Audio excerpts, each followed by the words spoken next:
अस्सलाम वालेकुम स्टूडेंट्स। जैसा कि मैंने आपको पिछली वीडियोस में बहुत से डेरिवेटिव्स के रूल सिखाए हैं, आज जो मैं रूल आपको पढ़ाने जा रही हूँ ये बहुत अहम रूल है और इसका नाम है प्रोडक्ट रूल।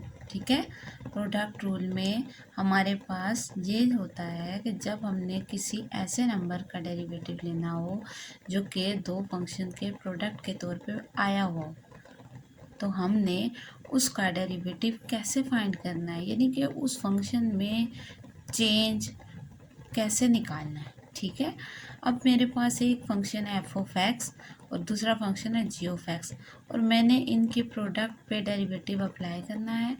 और कैसे अप्लाई होगा, बहुत ही आसान तरीका है। पहला फंक्शन हमने लिखना होता है as it is into derivative of second function plus second function as it is into derivative of the first function। ठीक है, मैं अगेन रिपीट कर रही हूँ। जब हमने किसी ऐसे नंबर का डेरिवेटिव फाइंड करना होता है जो दो फंक्शन की प्रोडक्ट के तौर पे आ जाते हैं, प्रोडक्ट यानी कि जिसमें दो फंक्शन मल्टीप्लाई हो रहे होते हैं, तो हम उसका डेरिवेटिव ऐसे फाइंड करते हैं कि हम फर्स्ट फंक्शन को लिख देते हैं एज इट इज़। मिसाल के तौर पे मैंने एक फंक्शन लिया एक्स स्क्वायर इंटू 2x³ इसमें मेरे पास ये फर्स्ट फंक्शन है, this is the first and this is the second function. ठीक है, फर्स्ट फंक्शन हमारे पास ये है, सेकंड फंक्शन हमारे पास ये है। करना क्या होता है, आपने first function as it is into derivative of second plus second function as it is into derivative of first. ठीक है, देन आपने जो एज इट इज़ है वो तो एज इट इज़ चलता जाएगा, जिस तरह एक्स स्क्वायर हम इसी तरह से चलाते जाएंगे। 2x³ इसमें ये 2 क्योंकि कांस्टेंट है, कांस्टेंट हमेशा बाहर आ जाता है, 2 को हमने बाहर निकाल दिया। फिर अंदर हमने इस पे कौन सा रूल लगेगा जी स्टूडेंट्स, अभी आपको मैंने बड़े अच्छी तरीके से बताया था कि इस तरह जब किस नंबर की पावर होती है तो उस पर लगता है पावर रूल। तो मैं इस पर लगा दूंगी पावर रूल, क्योंकि मैंने आपको बहुत सी वीडियोस में बताया है bring the power down, reduce the power 1 and then take derivative of the base function with respect to X. Plus फिर यहाँ पे भी एक्स स्क्वायर है, उस पर भी पावर लगा देना है, और जो फंक्शन एज इट इज़ होगा उसको ऐसे ही उतार लेना है। कांस्टेंट कांस्टेंट के साथ मल्टीप्लाई हो जाएंगे, और जो नंबर्स हैं वो उस टाइम आपस में मर्ज होंगे जब उनकी बेस सेम होगी। आप देख सकते हैं कि यहाँ पे बेस है हमारे पास एक्स के, यहाँ पे बेस है एक्स स्क्वायर। तो लॉज ऑफ एक्सपोनेंट के मुताबिक when two numbers have same base like xm into xn, तो मल्टीप्लाई हो रहे हैं तो उनकी पावर्स हो जाती हैं प्लस। नहीं समझ आई, यानी कि ये x³ और x की पावर 1, क्योंकि इन दोनों की बेस है x, तो ये इनकी पावर प्लस होके आ जाएंगी अनटिल अनलेस तक, जब तक उनकी बेस सेम नहीं होती। जब उनकी बेस सेम होगी तो ये मल्टीप्लाई होके पावर प्लस हो जाएंगी, अदरवाइज हम ऐसे नहीं कर सकते। अब आप देख सकते हैं ये 6x पावर 4 आ गया। कैसे, देखें यहाँ पे इसकी बेस थी 2, इसकी बेस की पावर कितनी थी 2, यानी कि इन दोनों की बेस कितनी है x, पावर कितनी है 2 एंड 2। तो जब बेस सेम होती है तो पावर हमारे पास मल्टीप्लाई के केस में ऐड हो जाती है। ये देखें x की पावर m है, x की पावर n है। ये ला हमें ये कहता है कि अगर दो नंबर सेम बेस के साथ मल्टीप्लाई हो रहे हों तो उनकी पावर्स आपस में प्लस हो जाती हैं। अगर दो नंबर सेम बेस के साथ मल्टीप्लाई हो रहे हो तो उनकी पावर प्लस हो जाती है।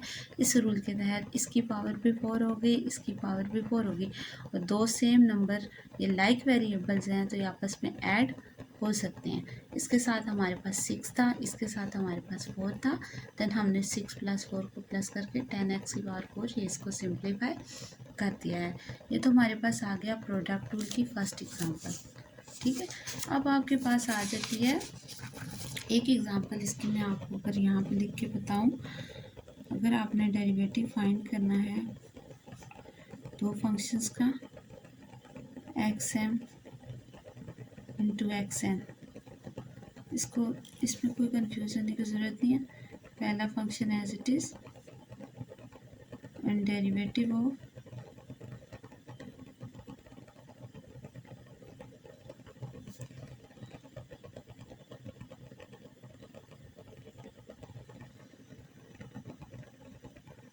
सेकंड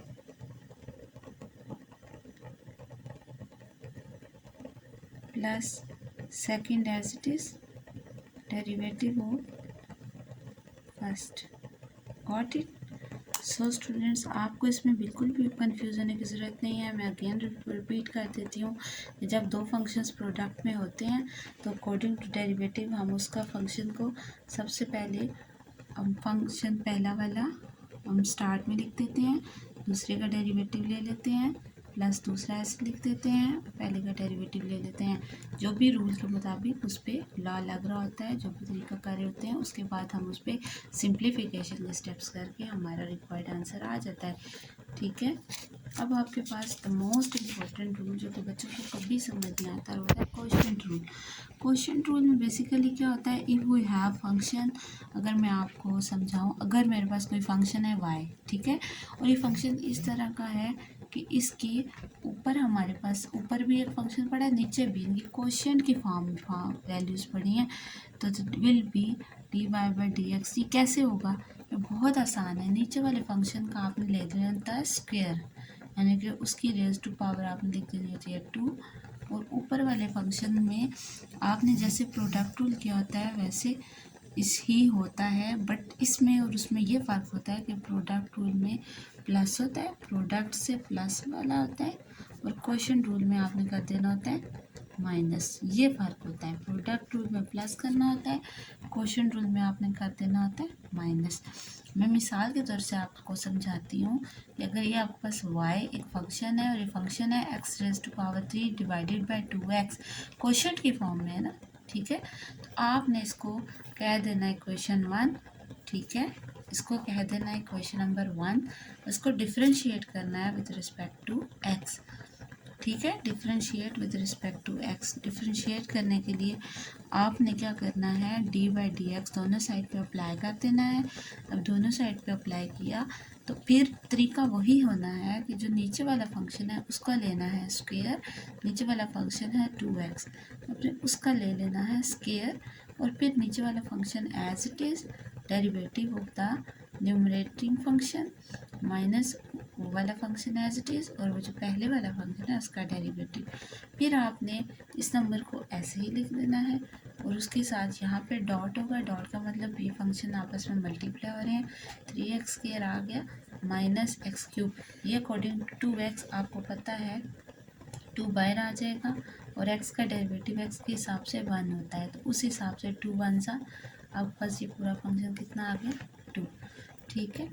फिर आ जाता है आपके पास ये इस तरह से सिंप्लीफाई होना है, 2 3 सा 6, x और x बेस सेम हो तो पावर ऐड हो जाती है, दिस इज़ x, इसकी पावर 2 है, इसकी पावर 1 है, 2 + 1 3 minus x cube as it is 2 x cube multiply होगा क्योंकि अनलाइक है, इकट्ठे आ जाएंगे लेकिन सिंप्लीफाई नहीं होंगे, बट ये दोनों सिंप्लीफाई हो सकेंगे क्योंकि ये सेम फ्रैक्शन वैल्यूज़ हैं, सेम पोलिनोमियल है, सेम फंक्शन है। कैसे? इसकी पावर भी 3 है, इसकी भी पावर, इनकी वेरिएबल्स की पावर सेम है, तो ये लाइक टर्म्स है, लाइक टर्म्स हैं तो इन्हें ऐड और सब्ट्रैक्ट किया जा सकता है। सो 6 - 2 4x cube by 4x square, 4 से 4 कट किया, लास्ट ऑफ एक्सपोनेंट के मुताबिक x power p over x power q is always x raise to power p minus q। जब नीचे से ऊपर कोई पावर आती है तो उसका साइन चेंज हो जाता है, और जब ये हमारे पास लास्ट ऑफ एक्सपोनेंट के मुताबिक मैंने इसको सिंप्लीफाई कर दिया और ये हमारे पास x आंसर आ गया, यानी कि rate of change of this function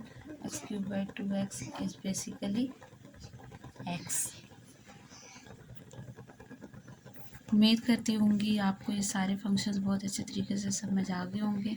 नहीं समझ आए हैं तो आप मेरे से मज़ीद इस बारे में कमेंट बॉक्स में पूछ सकते हैं। शुक्रिया।